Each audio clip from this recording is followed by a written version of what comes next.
تیری عظمتوں سے ہوں بے خبر، یہ میری نظر کا قصور ہے۔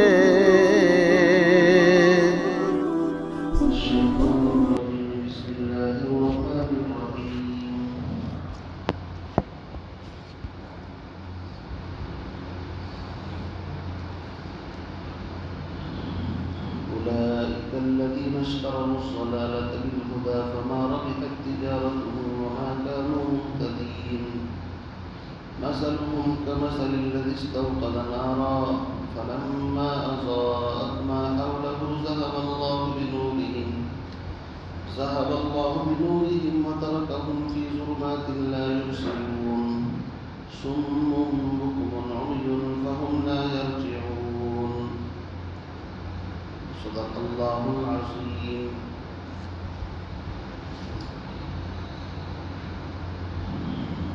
ان آیات میں منافقین کا تذکرہ چل رہا ہے،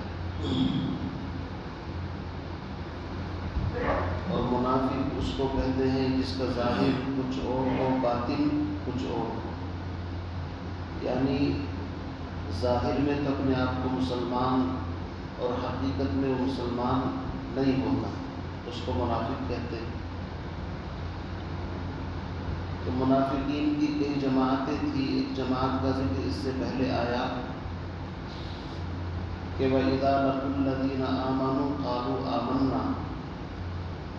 بعض منافق ایسے تھے کہ جب وہ ایمان والوں سے ملتے تو قالوا کہتے تھے آمنا، ہم ایمان والے ہیں، اس لیے مال غنیمت میں ہمیں حصہ ملنا چاہیے، اور دنیاوی جو منافع ہیں وہ بھی ہمیں حاصل ہونے چاہیے چونکہ ہم ایمان والے ہیں.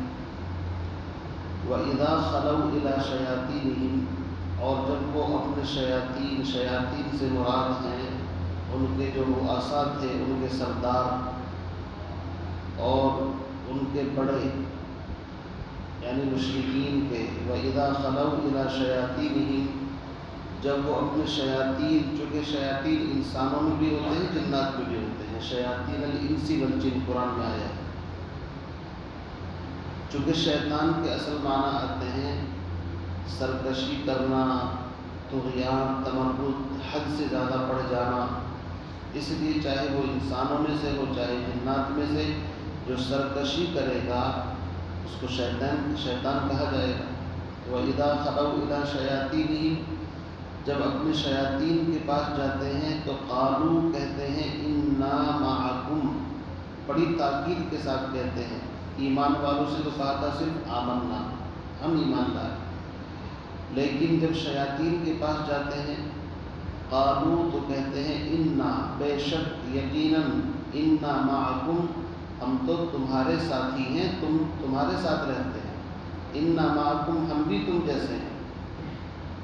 رہی بات یہ کہ ان کی مجالس میں ان کے پاس جو ہم جاتے ہیں تو اس سے تمہیں دھوکہ کھانے کی ضرورت نہیں ہے. اِنَّمَا نَحْنُ مُسْتَهْزِئُونَ، ہم تو ان کا استہزاء اور ٹھٹا ہنسی مذاق کرنے کے لیے جاتے ہیں ان کے پاس.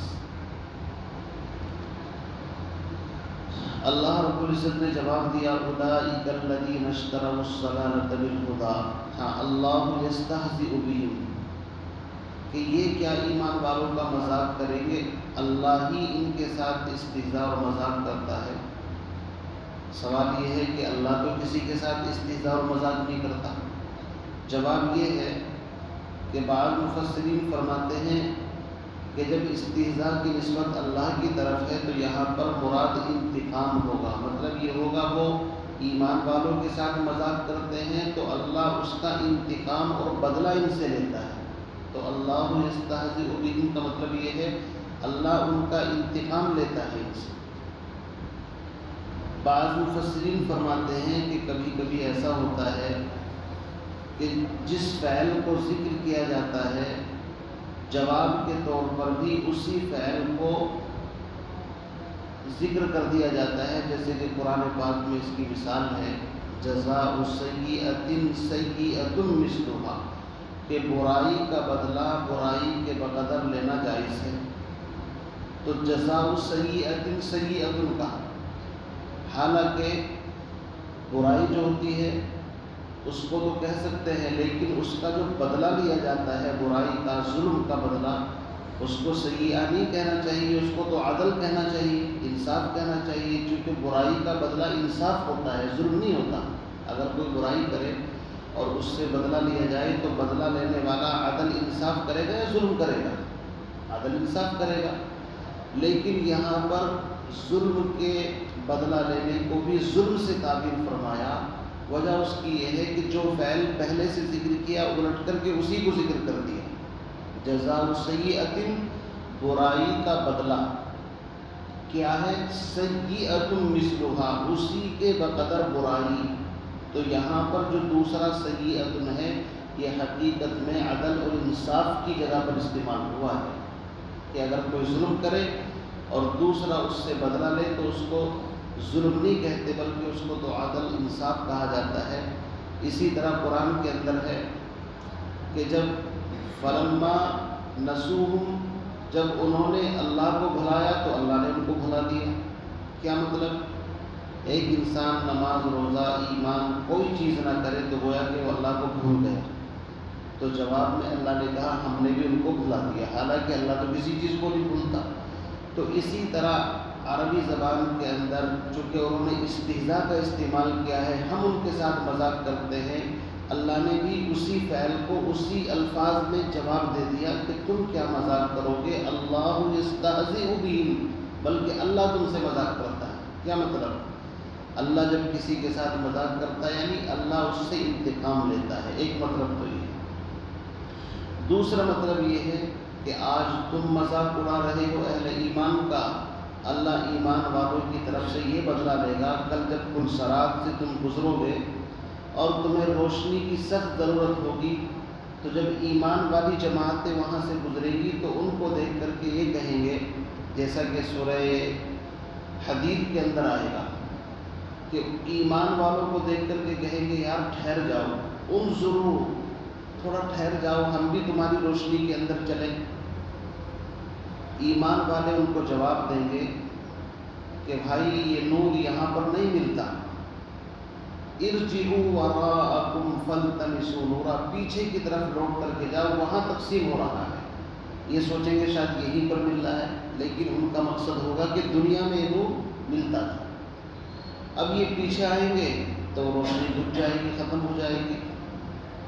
تو جب ایمان والی جماعت گزرے گی اس کی روشنی میں لپک کر کے چلنا چاہیں گے، ہم بھی کسی طرح اپنا سفر پورا کر لیں۔ اللہ فرماتے ہیں کہ جیسے یہ آگے کی طرف چلیں گے فَضُرِبَ بَيْنَهُمْ بِسُورٍ لَهُ بَابٌ، تو آگے سے دروازہ بند پائیں گے، ادھر عذاب اور ادھر رحمت، تو یہ ان کے ساتھ مذاق ہوگا۔ یہ اسی طرح جیسے کہ قرآن میں فرمایا جنتی لوگ جب جنت میں ہوں گے تو مسحریوں پر بیٹھ کر کے اللہ کا دیدار کریں گے، فَالْيَوْمَ الَّذِينَ آمَنُوا مِنَ الْكُفَّارِ يَضْحَكُونَ، اور آج کے دن وہ ان کافر اور منافقوں پر ہنس رہے ہوں گے کہ تم دنیا میں ہمارا مذاق اڑاتے تھے، آج تم دیکھو کہاں پھنس گئے۔ تو اللہ یستہزئ بہم کا مطلب یہ ہے کہ اللہ ان کے ساتھ مذاق کرتا ہے، یعنی ان کو جو ڈھیل دے رہا ہے، وَيَمُدُّهُمْ فِي طُغْيَانِهِمْ يَعْمَهُونَ، اور ان کو ان کی سرکشی کے اندر ڈھیل مل رہی ہے۔ جیسے کہ مچھلی وہ جب کانٹے پر لگتی ہے اور اس کو چارے کو کھاتی ہے تو بڑی خوش ہوتی ہے کہ بھائی مزے آ گئے، لیکن اس کو یہ پتہ نہیں ہے کہ جیسے کہ اس کو جیسے ہی نگلتی ہے تو فوراً وہ پھنس جاتی ہے اور شکاری اس کو پانی سے باہر کھینچ لیتا ہے۔ تو اسی طرح ان لوگوں کا حال ہے، یہ لوگ بھی اللہ فرماتا ہے وَيَمُدُّهُمْ فِي طُغْيَانِهِمْ يَعْمَهُونَ، اپنی سرکشی کے اندر بھٹک رہے ہیں، اندھے ہو رہے ہیں۔ اس لیے اللہ رب العزت کی جو پکڑ ہے اور اس کی جو ڈھیل ہے اس سے انسان کو ڈرنا چاہیے۔ اللہ رب العزت جب انتقام لینے پر آتا ہے تو پھر چھٹی کا دودھ یاد آ جاتا ہے، نجا اس کے تحمل پر کہ بے ڈھب ہے گرفت اس کی، نجا اس کے تحمل یعنی برداشت پر نہ جا کہ بے ڈھب ہے گرفت اس کی، اور ڈر اس کی دارگیری سے ہے کہ سخت انتقام اس کا۔ انسان کو اس کی دارگیری سے ڈرنا چاہیے، اس لیے کہ جب پکڑنے پر آئے گا تو پھر کوئی خیریت نہیں ہوگی۔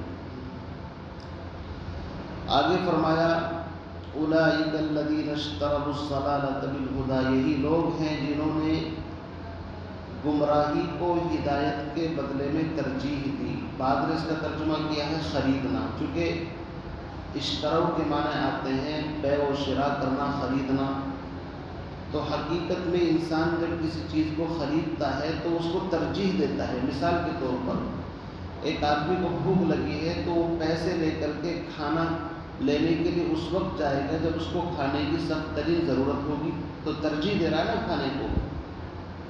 پیسے کے بدلے میں انسان موبائل لینے کے لیے گیا یا اور کوئی چیز، تو انسان کرنسی سے دوسری چیز کو خرید کر کے اسی وقت لاتا ہے جب اس چیز کی اس کو اشد ضرورت ہوتی ہے۔ اسی کو کہتے ہیں ترجیح دینا، اور حقیقت یہی ہے کہ انسان کو پیسے کی بھی ضرورت ہے اور اس چیز کی بھی ضرورت ہے۔ نہ تنہا پیسے سے کام چل سکتا، نہ تنہا اس چیز سے کام چل سکتا، اس لیے کہ اگر انسان کو بھوک لگے تو پیسے سے بھوک نہیں مٹے گی، بلکہ اس کے بدلے میں اس کو کھانے جانا پڑے گا۔ کپڑے پہننے ہیں تو دکان پر کے جا کر کے کپڑے خریدنے پڑیں گے۔ تو دونوں طرف سے مال ہوتا ہے، ایک طرف سے پیسہ اور دوسری طرف سے کوئی چیز۔ بیع و شراء میں یہی ہوتا ہے، اور بیع اور شراء کے اندر الا ان تکون تجارتا عن تراض منکم، آپسی رضامندی بھی ہوتی ہے۔ جب دونوں خریدتے ہیں، ایک پیسہ دیتا ہے دوسرا سامان دیتا ہے، تو آپسی رضامندی بھی ہوتی ہے۔ اللہ فرمانا یہ چاہتا ہے کہ انہوں نے کسی کے دباؤ سے ایمان کے بدلے میں کفر کو نہیں خریدا، بلکہ آپسی رضامندی سے خریدا ہے۔ کیونکہ اشتراء کا مطلب ہے خریدنا، اور خریدنے کے اندر شرط یہ ہے کہ وہ چیز اپنی رضامندی سے خریدی جائے، اس کو اشتراء کہتے ہیں۔ اب مطلب یہ ہوگا کہ اللہ رب العزت نے تو ان کو نور ہدایت دے کر کے پیدا کیا تھا، چونکہ حدیث کے اندر ہے کل مولود یولد علی الفطرہ، ہر بچہ فطرت اسلام کے اوپر پیدا ہوتا ہے۔ فَأَبَوَاهُ يُحَوِّدَانِهِ أَوْ يُنَصِّرَانِهِ أَوْ يُمَجِّسَانِهِ، اس کے ماں باپ اس کو یہودی، نصارہ، کرسچن یا جس ماحول میں پیدا ہوتا ہے اس کے ماحول اس کو وہ بنا دیتا ہے۔ تو عزیز بزرگوں دوستو، یہاں پر اللہ رب العزت نے فرمایا کہ یہ جو منافق ہیں، اصل میں تو اللہ نے ان سب کو نور ہدایت دے کر کے پیدا کیا تھا، لیکن انہوں نے بہت گھاٹے کی تجارت کی۔ کیسی تجارت؟ کہ اس ایمان کے بدلے میں انہوں نے ضلالت اور گمراہی کو خرید لیا۔ خریدنے سے مراد یہ ہے ترجیح دی، یعنی کہ اللہ نے تو ایمان ان کو دیا تھا، لیکن انہوں نے ایمان کے بدلے میں ضلالت اور گمراہی کا سودا کر لیا، گھاٹے کا سودا کیا ہے انہوں نے۔ اور چونکہ اشتراء کے معنی آتے ہیں آپسی رضامندی سے کسی چیز کو خریدنا، تو اس میں اشارہ اس طرف ہے، ان پر کوئی زبردستی نہیں تھی کہ کسی نے زبردستی کی ہو، بلکہ کسی نے اپنے ماحول کی وجہ سے، کسی نے سماج کی وجہ سے، اور کسی نے یہ سوچا کہ یار دنیا کے نفع چھوڑ کر کے آخرت ادھار کے چکر میں پڑنا کوئی عقل مندی نہیں ہے۔ ان چیزوں کو سوچ کر کسی نے سوچا ایمان لائیں گے تو خام خواہ ہماری جو چودراہٹ ہے، ہمارا جو مقام ہے وہ ختم ہو جائے گا، اور کسی نے سوچا کہ بھائی پتہ نہیں یہ ایمان والے غالب آئیں گے بھی یہ نہیں، ہو سکتا ہے ہم کو پھر دوبارہ کفر کی وادیوں کے اندر رہنا پڑے، تو کیوں نقصان کا سامان کریں، اس کو نقصان سمجھ رہے تھے۔ ان کو یہ نہیں پتہ تھا کہ جس چیز سے ڈر رہے تھے اللہ رب العزت نے وہ چیز حضور کی زندگی کے اندر کی کہ بدر کے مقام پر ان کو شکست ہوئی، احد کے اندر شکست ہوئی، اسی طریقے سے غزوہ حنین، تبوک، خندق اور بہت سارے غزوات، یہاں تک کہ مکہ فتح ہو گیا، اور فتح مکہ کے بعد پھر لوگ جب لوگ اسلام کے اندر داخل ہو گئے، اذا جاء نصر اللہ والفتح ورأیت الناس يدخلون فی دین اللہ افواجا، اور جو مدینے کے اندر 3 قبیلے تھے ان میں سے بنو قریظہ کو قتل کیا گیا، اور باقی بنو قینقاع اور اسی طریقے سے بنو نذیر، بنو قریظہ، ان کو جلا وطن کیا گیا۔ تو جس نفع کو وہ حاصل کرنا چاہتے تھے وہ بھی نفع ان کو حاصل نہ ہو، ہر طریقے سے گھاٹے کے اندر گئے، نہ ایمان ملا اور نہ دنیا ملی، خسرت دنیا والآخرہ۔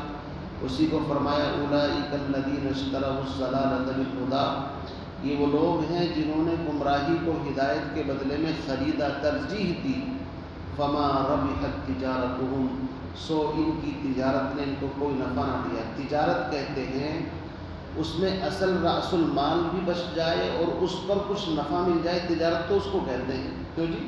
جو اصل مال لگایا جاتا ہے اس مال پر جو پروفٹ اور نفع ملتا ہے اس کو تجارت کہتے ہیں۔ اور اگر انسان کچھ پروفٹ کے چکر میں اپنی اصل پونجی بھی ضائع کر دے، اس کو تجارت کہیں گے، اس کو تجارت، اس کو تو گھاٹا کہیں گے۔ انہوں نے نفع کے چکر میں کہ دنیا ہمارے ہاتھ سے نہ جائے، دنیا کے حقیر نفع کے چکر میں ایمان جیسی قیمتی چیز کو ختم کر دیا، اصل سرمایہ کو۔ تو اللہ فرماتے ہیں فما ربحت تجارتہم، ان کی تجارت نے ان کو کوئی نفع نہ دیا، وما کانوا مہتدین، اور نہ ان کو کوئی ہدایت ملی بلکہ ہدایت سے کوسوں دور۔ تو آگے اللہ رب العزت نے ان کی دو مثالیں بیان فرمائی ہیں، وہ کل انشاءاللہ آپ کے سامنے آئیں گی۔ تو آج کے سبق کا خلاصہ یہ ہے کہ منافقین کی ایک جماعت ایسی تھی، جب وہ ایمان والوں میں آتے تو کہتے ہم آمنا، ایمان والے ہیں، اور جیسے ہی وہاں سے آؤٹ ہوتے اپنے شیاطین کی مجالس میں جاتے تو شیاطین ان سے پوچھتے تھے کہ یار آج کل تم مسلمانوں کے پاس بہت دکھائی دیتے ہو ان کی مجالس میں، تو یہ قسم وسم کھا کر کے ان کو کہتے یار تم کیوں چکر میں پڑ رہے ہو، انا معکم، ہم تو تمہارے جیسے ہیں۔ کیا مطلب؟ جیسے تم مسلمانوں کے دشمن ہم بھی ان کے دشمن ہیں، ہم تو تمہارے ساتھ ہیں۔ دوسرا مطلب یہ ہے کہ ہم مسلمانوں میں سے نہیں ہیں، وہ تو پتہ نہیں کہاں کی باتیں کرتے ہیں، جنت ہے، حوریں ہیں، اور یہ ہے وہ ہے، بنا ہم کہیں ان کی طرح بے وقوف ہیں کہ ادھار کے چکر میں نقد کو ہاتھ سے جانے دیں؟ نہیں، ہم تو تمہارے ساتھ ہیں، انا معکم۔ رہی بات یہ کہ ان کی مجالس میں جو ہم جاتے ہیں وہ تو ہنسی مذاق، دل لگی کے لیے، ٹھٹے کے لیے جاتے ہیں۔ اللہ نے اس کا جواب دے دیا، یہ کہ اللہ کا مذاق اڑائیں گے، اللہ رب العزت ہی ان کو ان کی سرکشی کے اندر ڈالے ہوئے ہیں اور اللہ ان سے مذاق کر رہا ہے۔ پھر ان کے بارے میں فرمایا یہ لوگ چونکہ گمراہی کو ہدایت کے بدلے میں ترجیح دے رہے ہیں تو ان کی تجارت جو ہے وہ بڑے گھاٹے کی ہے، اصل مال بھی ضائع ہو گیا، نفع تو دور کی بات ہے، چونکہ جس نے گمراہی کو لے لیا، ہدایت کو چھوڑ دیا، اس سے بڑی خسارہ اور اس سے بڑا گھاٹا اور کوئی نہیں ہو سکتا۔ اللہ تعالیٰ سے دعا فرمائے ہم تمام کو ایمان کامل نصیب فرمائے اور کفر سے، نفاق سے، بدعات سے ہم تمام کی حفاظت فرمائے۔ سبحان اللہ وبحمدہ، سبحانک اللہم وبحمدک، ونشہد ان لا الہ الا انت، نستغفرک ونتوب الیک۔